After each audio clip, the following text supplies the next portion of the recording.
Awesome home remedies for pneumonia. Pneumonia is an infection of the lungs with a range of possible causes. It can be a serious and life-threatening disease. It normally starts with a bacterial, viral, or fungal infection. The lungs become inflamed and the tiny air sacs or alveoli inside the lungs fill up with the fluid. Pneumonia can occur in young and healthy people, but it is most dangerous for older adults, infants, people with other diseases, and those with impaired immune system. Water.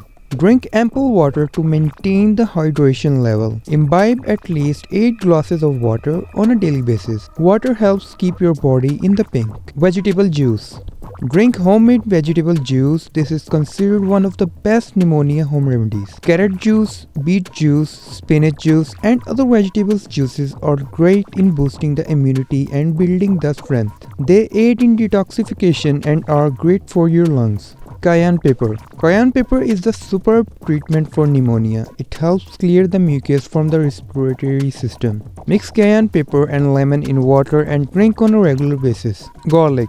Garlic is a natural remedy for pneumonia in adults since it has antibacterial and antiviral properties. It helps bring down the body temperature as well as clears the phlegm from the chest and the lungs. Lemon. Lemon has antibacterial properties and is an excellent natural home remedy for pneumonia. Being rich in vitamin C, it reduces the body's temperature and boosts the immunity. Either add lemon zest to your meal or just sprinkle some lemon juice on your salad.